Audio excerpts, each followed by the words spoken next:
Ramadan tiba, Ramadan tiba, Ramadan tiba. Marhaban ya Ramadan, marhaban ya Ramadan. Bismillahirrahmanirrahim. Assalamualaikum warahmatullahi wabarakatuh.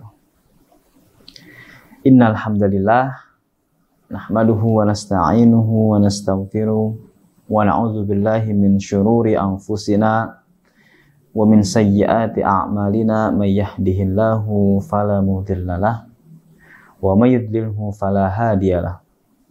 Asyhadu an la ilaha illallah wahdahu la syarikalah wa asyhadu anna sayyidana wa nabiyyana Muhammad arsalahu rahmatan lil alamin nadhira wa basyira.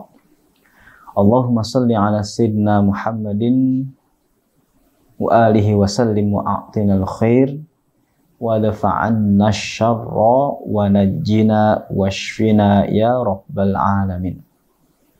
Amma ba'du, wa qala Allah ta'ala a'udzu billahi minasyaitonir rajim. Bismillahirrahmanirrahim. Ya ayyuhalladzina amanu kutiba alaikumus syiyam kama kutiba alal ladzina min qablikum la'allakum tattaqun.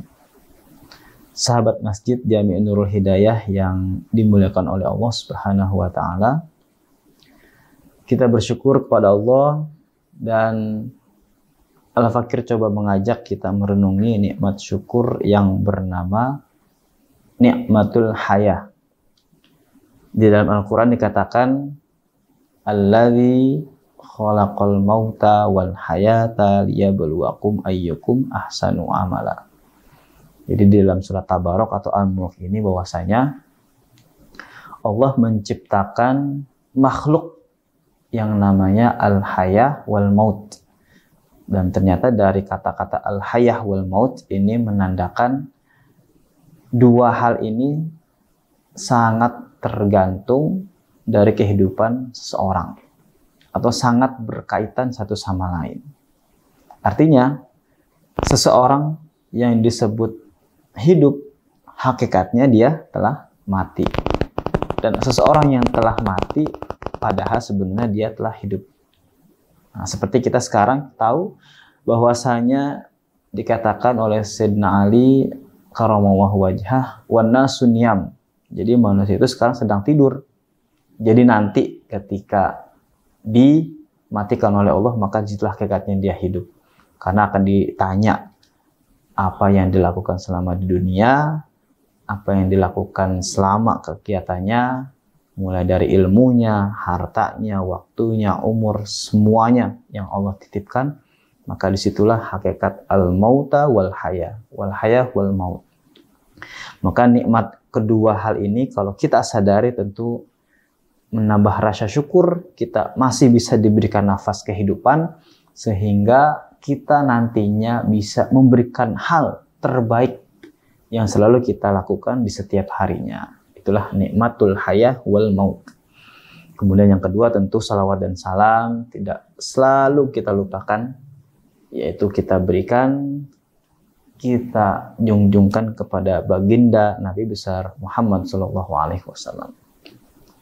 Nabi terbaik sepanjang zaman yang telah membawa umatnya dari zaman kegelapan sampai zaman yang terang benderang seperti sekarang ini. Dan walaupun kita tahu ada lagi yang namanya kegelapan, tentu selalu ada.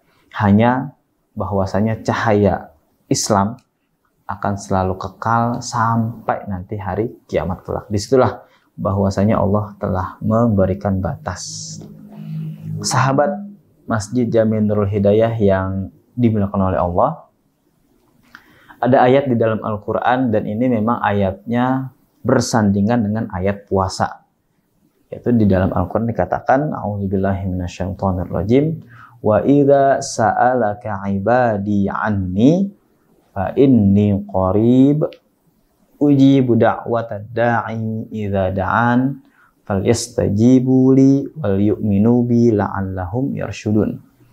Nah, di sini ayat memang tentang doa atau kita berdoa kepada Allah, bahwasanya bagaimana kita munajat kepada Allah, apakah kita berharap dikabulkan ataukah semata-mata kita berdoa murni ingin Allah Subhanahu wa taala meridhoi langkah kita. Nah, nanti akan ada sebuah statement dari Sayyidina Umar bin Khattab.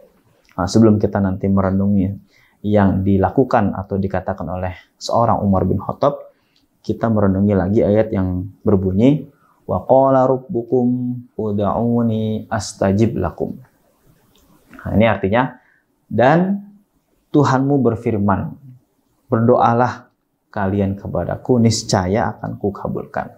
Jadi dua ayat tadi, wa idza sa'alaka, yang kemudian wa qala rabbukum ud'uni astajib lakum, artinya sudah sangat masyhur atau sudah sangat lumrah. Artinya ketika hamba berdoa, Allah akan mengabulkan. Hanya permasalahannya, terkadang kita tahu ada doa-doa yang kita anggap kapan Allah kabulkan, kapan Allah ijabah, kapan Allah berikan doa-doa itu. Nah, karena ini yang menjadi problem kita saat ini. Kita banyak yang tidak bersabar menunggu jawaban, menunggu dikabulnya oleh Allah Subhanahu wa taala.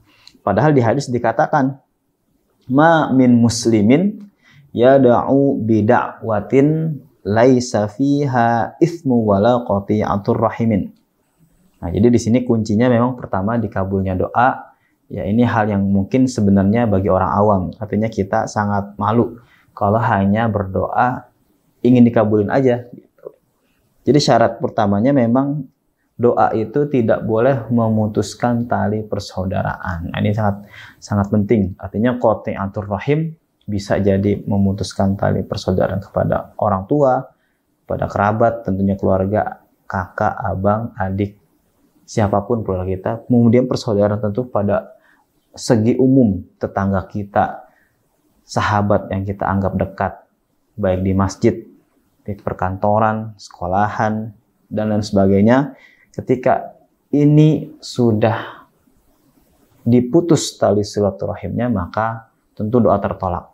Namun jika masih ada atau masih terjaga, baru yang berikutnya, illa a'tahumullahu biha ihda salasin. Imma ayyaj'ala dahu da'watahu wa imma ayyaddakhiraha lahu fil akhirah wa imma ayyasrifa anhu minassu'i mithlaha. Jadi ada tiga. Pertama, memang ketika doa itu mungkin belum dikabulkan, bisa jadi doa itu ya untuk dikabulkan ketika nanti di akhirat kelak. Atau juga bisa jadi Allah menyimpannya sebagai amalan yang bisa dipertanggungjawabkan, artinya sebagai amalan tambahan. Atau bisa juga sebagai pergantian, artinya dijadikan sebagai senjata. Tentunya ini menjadikan kita selamat dari bala atau bencana yang selama ini selalu kadang menimpa kita. Nah, ini hakikat doa yang sebenarnya Allah berikan. Kemudian barulah dari sini Allah Subhanahu wa taala memberikan pilihan.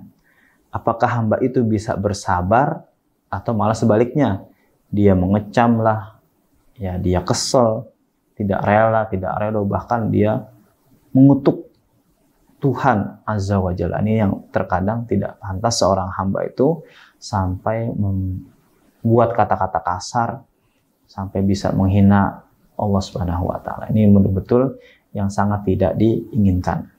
Maka dari sini kita belajar dari perkataan Sayyidina Umar, gimana beliau mengatakan, kana idza da'a Allahu ta'ala yaqul inni la ahmilu hammal ijabah walakinni ahmilu hammad du'a. Kilalahu. Jadi kilalahu dikatakan ada seorang yang mendengar. Lima ya Umar? Qala li annal abda idza ulhiman du'a ulhimal ijabah. Nah, di sini sangat Masya Allah ya. Kalam atau perkataan yang dikatakan Sayyidina Umar adalah bahwa aku ingin membuat atau membawa diriku sendiri, bukan ingin sekedar diijabah ketika berdoa, tetapi ahmilu hammad doa. Hamma itu berarti benar-benar kesungguhan Umar, tekad seorang Umar bahwasanya doa ini adalah ibadah yang sangat penting. Jadi kita tahu dalam rutinitas ibadah, doa ini sebenarnya masuk ke dalam kategori ibadah. Hanya terkadang beberapa di antara kita menganggap doa hanyalah ya selingan. Setelah sholat, doa selesai, udah. Padahal doa juga ada makna yang sangat besar. Artinya kita merasa butuh. Ketika kita merasa butuh, maka disitulah letak makom kita selalu butuh Allah Subhanahu wa Ta'ala.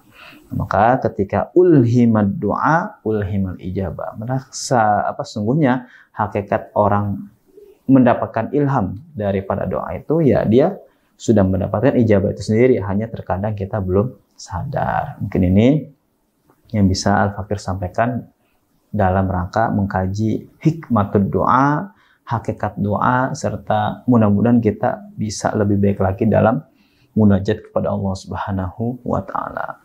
Amin ya rabbal alamin. Terima kasih banyak atas segala perhatian, dan Al-Fakir mohon maaf atas segala kekurangan. Hadanallahu wa iyyakum ajma'in. Assalamualaikum warahmatullahi wabarakatuh.